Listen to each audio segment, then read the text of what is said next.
நம்முடைய திரு டிவி சோமு அவர்கள் இணைந்திருக்கிறார், மூத்த பத்திரிகையாளர். திமுக வேட்பாளர் பட்டியல் இப்போ வந்திருக்கக்கூடிய இந்த ஃபேஸ் ஆஃப், இதில் இருக்கிற ஹைலைட்ஸாக நீங்கள் பார்ப்பது என்ன சார்?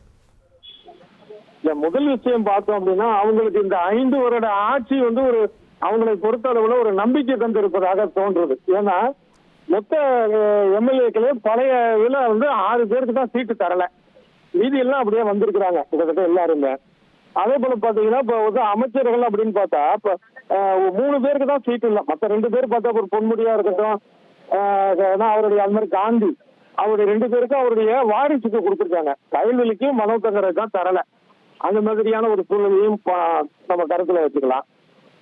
ஆனா மொத்தத்துல ஒரு 5 வருஷம் ஆட்சி எங்களுக்கு நாங்க திருப்தியா கொடுத்துருக்குறோம் அப்படிங்கறத அவங்க நம்புறாங்க அப்படிங்கிறது தோணுது ஒரு விஷயம்.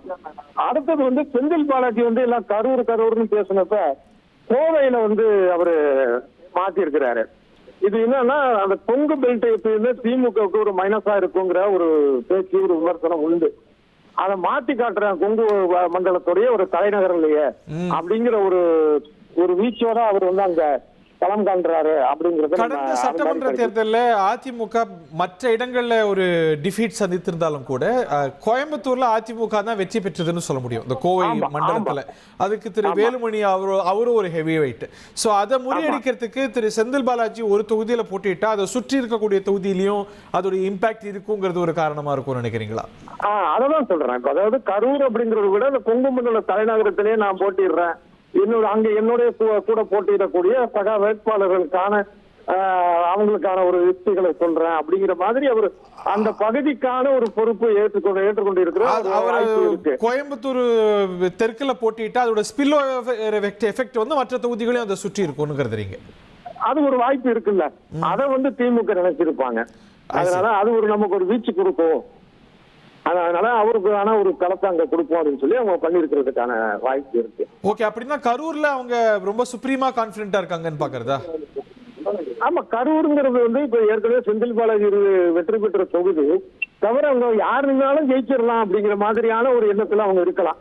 அதனால தைரியமா ஏதாச்சும் செந்தில் பாலாஜி கரூர்ல இன்னும் அதுக்கு பழைய மாதிரி இல்ல அவருக்கு செல்வாக்கு அப்படின்னு சொல்ல முடியாது.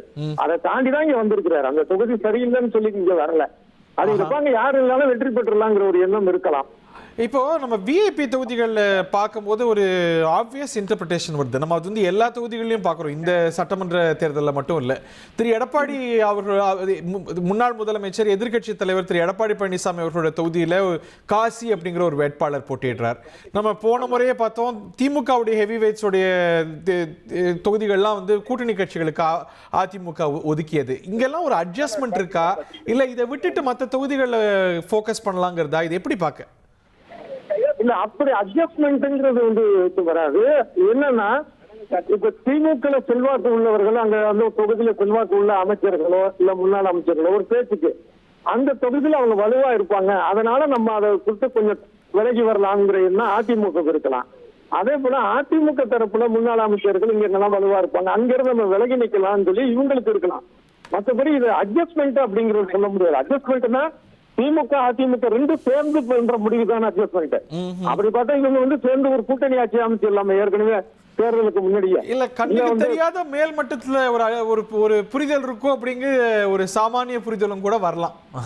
இல்ல அந்த மாதிரியான ஒரு பேச்சு பல தேர்தல் உண்டு.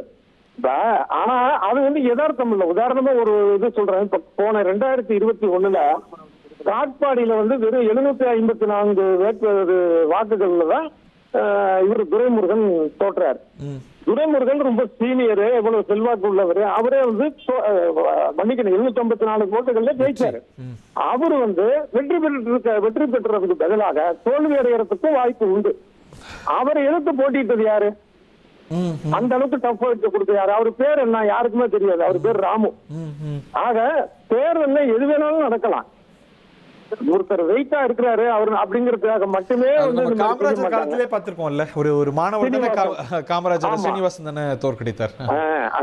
ஒருத்தர் செல்வாக்கு இப்ப உதாரணமா அமைச்சரா இருக்கிறதுனாலே வெற்றி பெற்றுவாங்கன்னு சொல்ல முடியாது. சரி, இப்போ 67 இல்ல அந்த மாதிரி ஒரு வேவ் எலெக்ஷன் சரி, ஒரு நார்மல் எலெக்ஷன்ல நம்ம பாக்குறோம்ல. ஆமா ஆமா. இப்ப சாதாரண தேர்தலிலேயே கூட பாத்தீங்கன்னா ஒருத்தர் அமைச்சரா இருக்கிறாரு அப்படிங்கறதுனால மட்டுமே வெற்றி பெற்றுட முடியாது. அவருடைய இப்ப நான் சமீபத்துல சொன்ன உதாரணம் கூட என்னன்னா, தங்கம் தென்னரசு எடுத்துக்கிட்டோம் அப்படின்னா அவருடைய செயல்பாடு, துறை ரீதியாக அவருடைய செயல்பாடு, பழகுற முறை, தொகுதிக்கு செய்தது, அங்க தொகுதிக்காரன் பழகுற முறை, இதெல்லாம் வந்து அவருக்கு பிளஸ் பாயிண்டா இருக்கு. அதே நேரத்துல ஒரு அமைச்சரா ஒருத்தர் இருக்கிறாரு, அவர் ஆணவ போக்கோட நடந்துக்கிறாரு, அவர் மக்கள்கிட்ட சரியா அணுகல அப்படின்னா அவர் எப்படி வெற்றி பெற முடியும்? ஆக அமைச்சராக இருக்கிறதுனால மட்டுமே வெற்றின்னு இல்லை, அணுகுமுறைங்கிறது ரொம்ப முக்கியம். நன்றி திரு சோமு, தேங்க்யூ வெரி மச். நன்றி. ட்ரெண்ட ஃப்ரெண்ட் ஆக்கிக்கோங்க. தந்தி டிவியின் சப்ஸ்கிரைபர்ஸ் அண்ட் ஃபாலோவர்ஸ் குடும்பத்துல நீங்களும் இணையுங்க.